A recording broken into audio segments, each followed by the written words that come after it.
La dégringolade du Barça se poursuit malheureusement. Regardez, les statistiques sont terribles pour les Catalans. De la première à la 12e journée, le Barça avait pris 33 points sur 36. Donc les débuts étaient idylliques. De la 13e à la 20e journée, donc à la mi-championnat maintenant, seulement 6 points pris sur 24 possibles évidemment. Ça coûte très cher le Barça est maintenant 3e de Liga. Le Real a la possibilité en plus de ça cet après-midi de prendre encore un peu plus le large. Donc il y a vraiment de grosses difficultés en Liga pour les Catalans.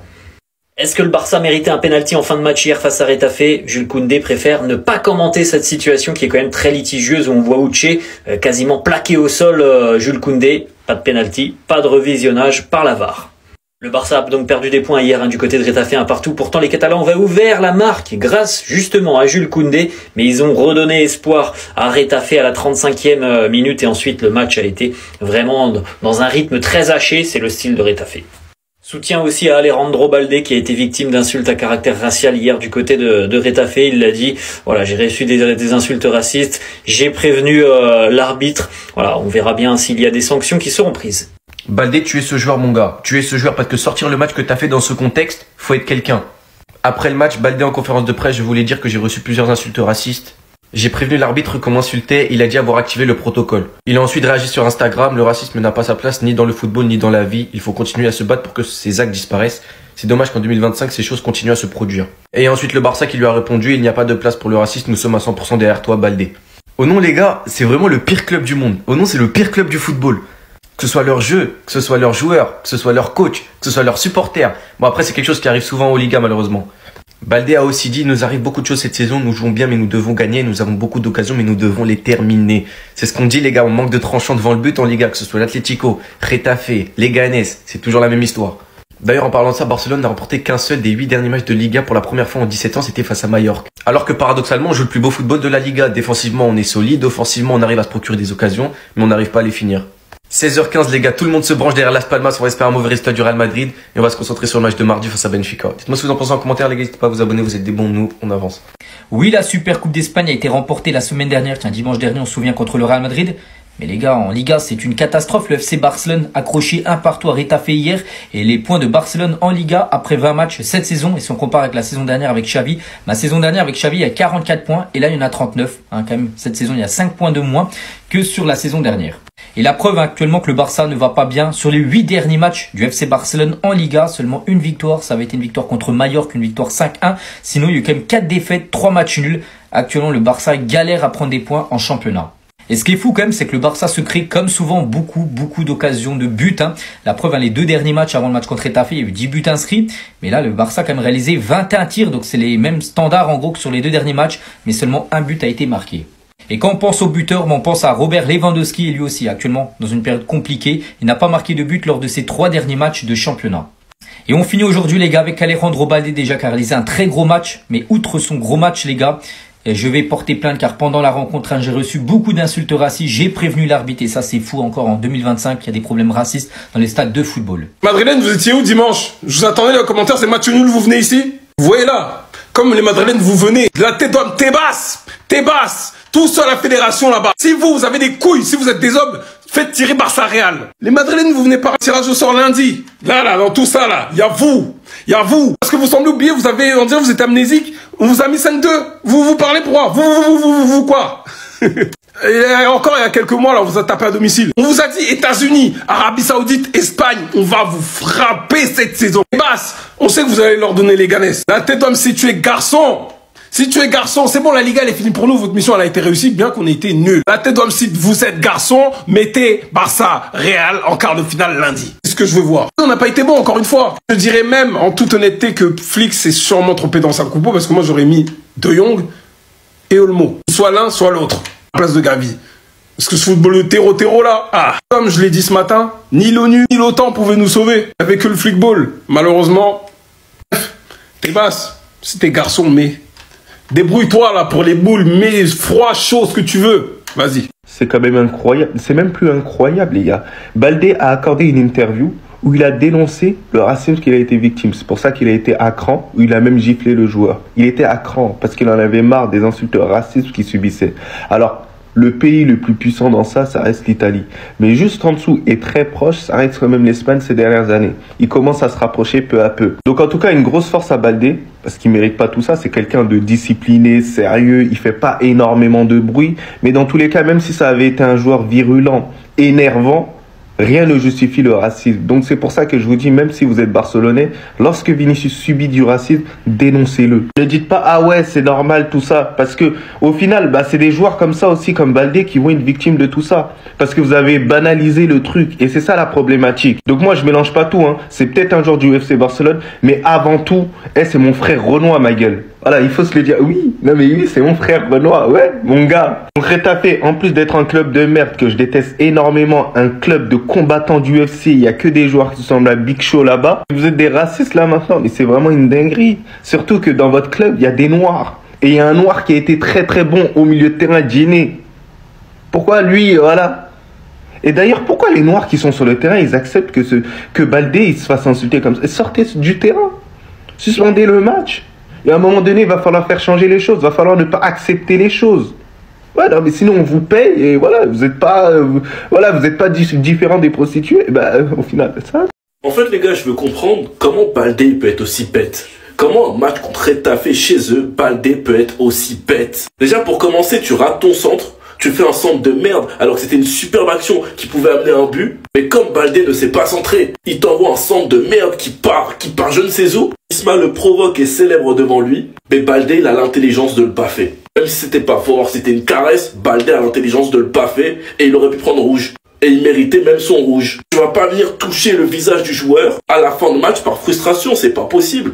Bien évidemment que les Madrilènes vont venir comparer ça et ça. Et est-ce que tu peux leur en vouloir? Bien sûr que non. Vinicius a pris rouge pour ça, même si c'était bien plus violent. Ça ne change rien à l'intention du geste. C'est par frustration. Même s'il l'a provoqué, Baldé n'avait pas à faire ça, et surtout pas en fin de match. Tout ce qu'il a fait, c'est plomber le match. Parce que ça a commencé à s'embrouiller, à perdre du temps. Il a compris qu'il commençait à rentrer dans la tête des joueurs. Donc à cause de lui, Rafinha a pris un carton jaune. Baldé par la suite a pris un carton jaune. Franchement les gars, ce soir on pouvait pas faire pire. Sinon vous les gars, vous en pensez quoi? Ramenez sur ta pensée, on s'ennuie. Déjà, avant de commencer, ça c'est rouge. Je suis désolé Baldé, mais tu peux pas te permettre de gifler un mec comme ça. Même si tu l'as à peine touché, c'est rouge. Parce que si c'est Vinicius qui fait ça, il prend rouge. Et s'il prend pas rouge, on crie tous au scandale. Pourquoi il s'est pas penalty ici? Pourquoi il n'a pas donné penalty ici? Pourquoi il n'a pas été voir la VAR? Pourquoi la VAR ne l'a pas appelé? On a vu des penaltys sifflés en faveur du Real Madrid pour manquer ça. Mais vu que c'est le Barça, voilà, la VAR ne fonctionne pas, ou je sais pas. Je sais même pas pourquoi il n'a pas été voir la VAR, pourquoi on l'a pas appelé, mais bref. Je l'avais dit les gars, Retafe c'est la pire équipe de tout le temps. Retafe, cette équipe, je souhaite tout le malheur à cette équipe. Pas aux joueurs, mais juste cette équipe. J'espère que vous disparaissez dans le forêt, que vous êtes 1-1. Atlético de Madrid ont perdu tout à l'heure. On avait l'occasion de revenir à 3 points de eux. Maintenant, voilà, résultat 1-1. Demain, Real Madrid vont battre Las Palmas. Ils vont prendre 7 points d'avance. 7 points d'avance. Moi, je vous dirais, les gars, la Liga, c'est mort. Concentrons-nous sur la Ligue des Champions et la Coupe d'Espagne, c'est mieux. La Liga, c'est mort. Et vous, Retafe, Inch'Allah, vous disparaissez. Inch'Allah, vous disparaissez.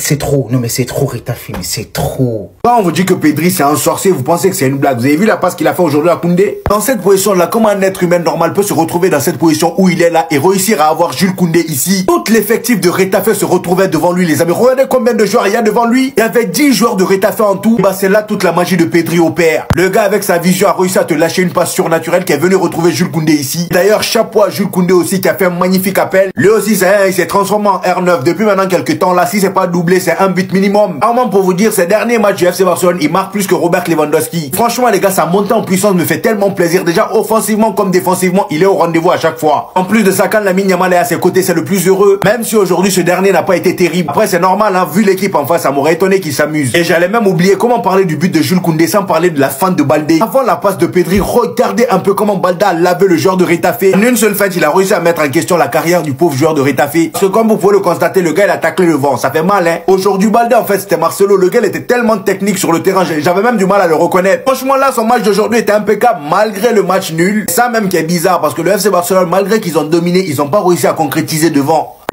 T'es pas content? Caviar. Tu n'es pas content? Caviar. On va le redire les gars.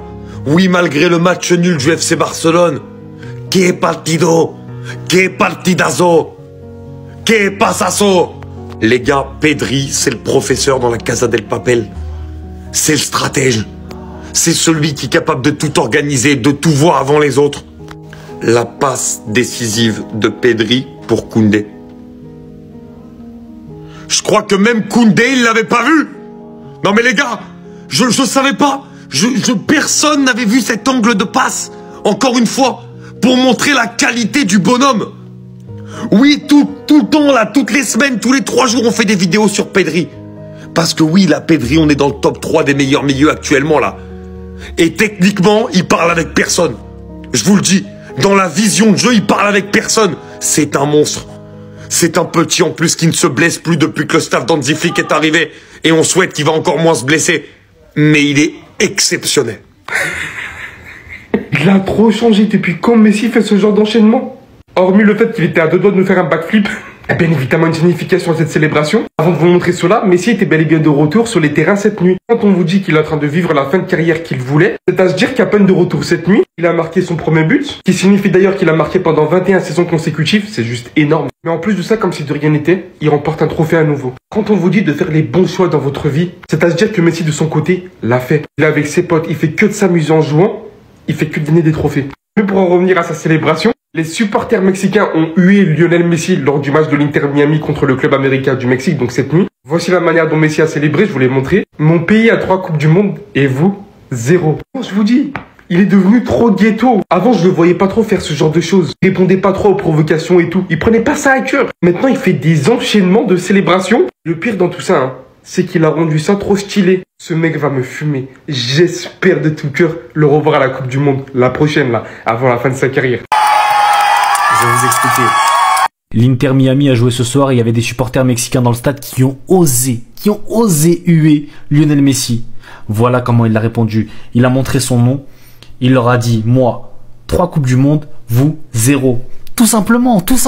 Quelle idée de manquer de respect au GOAT face à face comme ça. Manque-lui de respect quand il joue pas contre ton équipe. Manque-lui de respect quand il est loin comme ça dans les commentaires sur TikTok. Manque-lui de respect, oui. Mais pas face à face. Parce qu'il va shooter. Il va shooter et il va célébrer contre toi. C'est fini l'époque de Messi humble, il baisse la tête, il répond plus. Non, maintenant il répond, il a des arguments. Argentine, 3 Coupes du Monde, Mexique, 0. Et en plus de ça, l'Inter Miami s'impose dans une séance de tir au but. C'est incroyable. Par contre, l'image aussi, elle est incroyable. Messi qui monte son maillot, on a Jordi Alba, Suarez, Sergio Busquets. Incroyable. Le Messi fin de carrière qui lâche tout. Il y a plus de humble, je baisse les yeux, je baisse la tête. Ça y est. Maintenant, on s'est affirmé. On a gagné une Coupe du Monde, on s'affirme. Beaucoup de Mexicains n'aiment pas Messi. Et regardez comment Messi a réagi après les provocations du public. Messi a répondu. Et pour que Messi réponde, faut vraiment le chercher parce que c'est un homme calme. C'est un homme qui n'aime pas répondre face à des provocations. Et Messi, il a répondu. C'est peut-être aussi la deuxième célébration la plus iconique du GOAT après la célébration Santiago Bernabéu. Pour ceux qui n'ont pas suivi le match, je vous explique vite fait. L'Inter Miami jouait contre Club América, un club mexicain. Et les Mexicains étaient en colère contre Messi parce que Messi avait marqué le but de l'égalisation. Et là, Messi, il a montré ses 3 droits. Ce qui veut dire 3 Coupes du Monde. Messi a dit aux Mexicains qu'il a 3 Coupes du Monde et vous. Suite à ça, l'Inter Miami a concédé un but rapide et dans la fin du match, à la toute fin, dans les derniers instants, minutes additionnelles, l'Inter Miami a pu égaliser. Dans les tirs au but, l'Inter Miami a remporté la victoire. Mais il faut que je vous dise que la défense est toujours catastrophique. La défense est toujours catastrophique. Et si ça continue comme ça, on va être éliminé dès le premier tour en Coupe du Monde des clubs. L'Inter Miami va se faire éliminer dès le premier tour. Je suis désolé, dit comme ça, c'est un peu cru, mais c'est la vérité. L'Inter Miami a toujours pas de défense.